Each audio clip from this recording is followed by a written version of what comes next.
Underwater adventures await, filled with treasure, combat, and holding your breath for a very, very long time.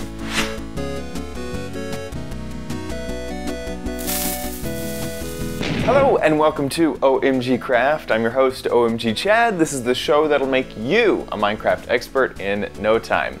The 1.8 update for a while was rumored to be dubbed the Ocean Update. The developers of Minecraft had mentioned that the ocean had been neglected for far too long and that they would be adding new features. Sure enough, with Snapshot 14W25A, 2 new mods, 3 new blocks, and a new temple to explore, the undersea is now a new destination. So, let me show it off. So this is what we are going to be showing off today, the Ocean Monument. Now, as you can see, it becomes very difficult to see. As you can see, it becomes difficult to see underwater. So there are a few things before we jump in to the ocean, as it were. Not to worry, I have a few things set up right here. So first, for letting you breathe underwater, potion of water breathing and a helmet with respiration 3. Of course, it doesn't need to be respiration 3, but because I was in creative, I decided to get the best enchantment that I could. For the potion of breathing, this prevents your oxygen bar from decreasing, and it also slightly increases your visibility while underwater. Now, the respiration helmet increases your underwater breathing time by around 15 seconds per level, so this is 3, so this will give me 45 seconds of extra breathing time underwater. With the potion of water breathing, you don't really need a respiration helmet, but what the respiration helmet will do is also allow you to see better underwater. Now, we have 2 more things, night vision, which will increase your vision even more, and depth strider boots. Depth strider is interesting. For each level, it will give you 1/3 more of your walking speed back. So this one is all the way up to level 3, so you'll walk the same speed that you do on land underwater, which is actually pretty awesome. Next, because I'm going to switch into survival for a little bit, I have gotten myself some protection armor as well. So we're going to add those on. Let me go ahead and jump underwater here and show you all of the differences that these make. Here we are underwater. I'm going to switch into game mode 0, so survival. And first we are going to drink the night vision potion. There we go, now we can finally see underwater. Now we'll drink the water breathing potion, because we are quickly losing. Oh, and we're already meeting some friends down here. So as you can see, wow, did both of those help, and now I can breathe. Let's also put on the helmet, and now we can see a little bit better even more. So now we can actually start to explore this area. We only have 8 minutes to do so, so let's do it quickly. The first thing that you will notice is that there are these evil, these quite evil fish in the water. These are guardians. Guardians spawn next to the ocean monument, and they keep it protected. They'll definitely hurt anything that comes by. Squids in particular, you'll see ink sacs all over. Now, you can get away from them and avoid their attacks, their laser attacks, by breaking their line of sight. So if you go in here into the ocean monument, there's lots and lots of corridors that you can go down. So you're going to be pretty safe once you get into the monument, if that is what you're trying to do. I also brought some golden carrots with me, so you know. Tasty, salty golden carrots. So inside of this monument, there is a ton of rooms, and all of these, there's a few different types of rooms that you can have, and they're all sort of positioned in different orders around the monument. So you can see, like up here, this is just a solid wall. I'm going to get smacked a few times by these guardians.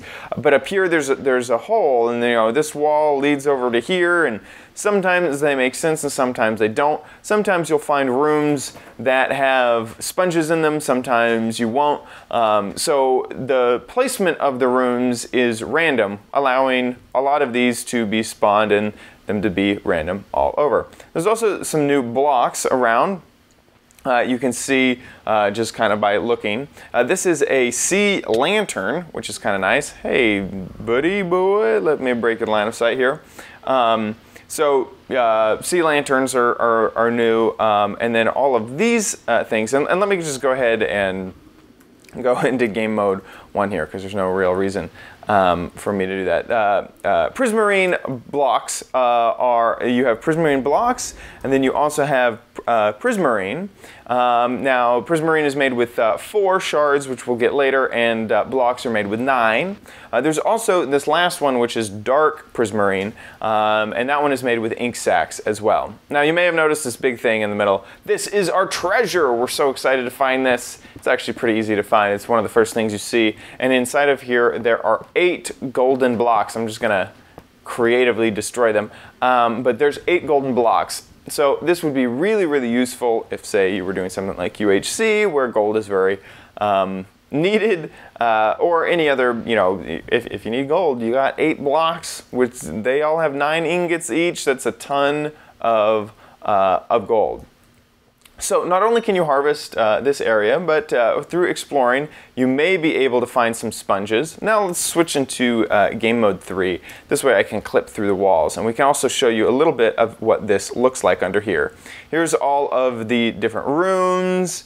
You can see that it's very much like a maze or like a labyrinth. Up here is sponge blocks. These are wet sponge blocks, which you can put into a furnace later and get dry sponge blocks, and sponge blocks will suck up water around them. So this is a very, very nice thing to have.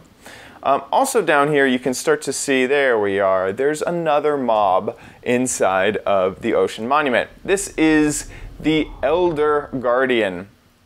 This guy is a little bit more difficult to fight, and there's 3 of them in every monument. So there's one up there. There's always going to be one in this top area, so you can always find him. And you can imagine this as being the left wing, and this as being the right wing. So here's one in the right wing as well. These guys are pretty difficult to fight, but where you're going to have an advantage is that you can always break the line of sight, and there's lots of things to kneel and crouch around. And hopefully you'll have more than just one bottle of ocean breathing or underwater breathing. One more thing is that these guys will drop the scales here. Let me switch into game mode 1.